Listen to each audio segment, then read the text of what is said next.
Grew up in Seattle, Washington, and at a young age kind of got involved in making some stupid decisions, being a teenager, really. Sixth grade, I started smoking. In the seventh grade, I started drinking, and by the ninth grade, I started doing drugs. And I had this saying in high school, they had that program, DARE program or whatever it is, Dare to Keep Kids Off Drugs. I just called it Drugs Are Really Expensive.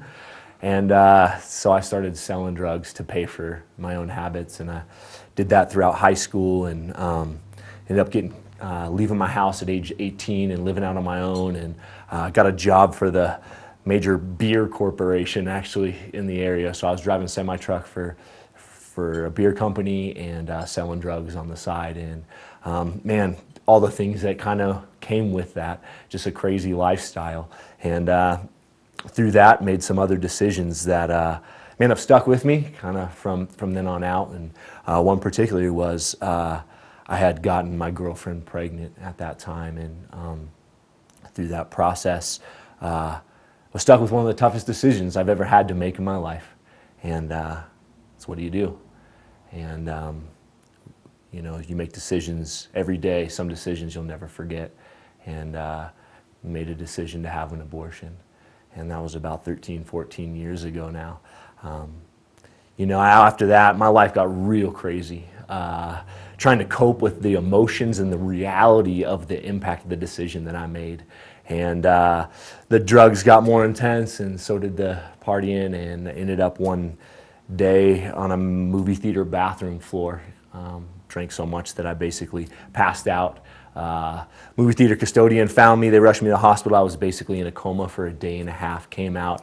You'd think after that, like, all right, dude, clean up your life. You're getting a little stupid. And continued in that same pattern of lifestyle until a friend's mom invited me to church. And it kind of sounds a little crazy. That's the last place I belong. But I trusted this mom, and it was there that I began to hear about a different option in a different way.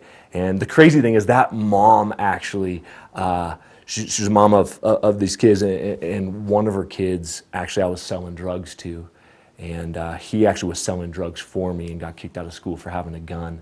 And this family, though, welcomed me in, and it was there that I heard about Jesus, and my life was changed forever. Now I live here out in Winter Park, Colorado, and I work at a youth retreat center. It's kind of crazy. I drive school bus for youth groups when I used to drive semi-truck for a beer company.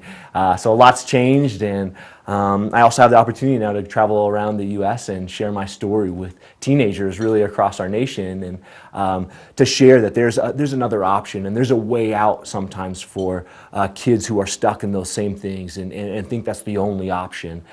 So man, I love what I do, and I feel so privileged to even partner with the PRC, to an organization that helps people.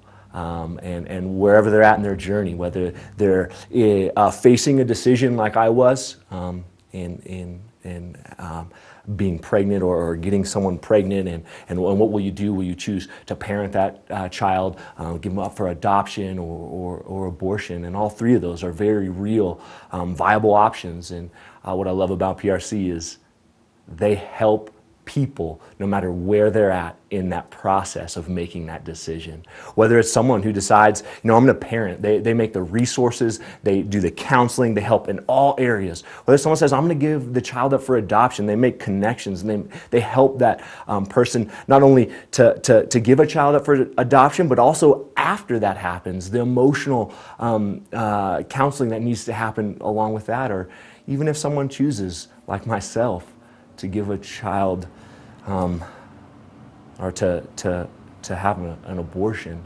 and they help people in that process too, recover from some of the scars that's created, to help them in their process, in their life, in their journey. So that's what I love about PRC. No matter where you're at in the process, they're there for people.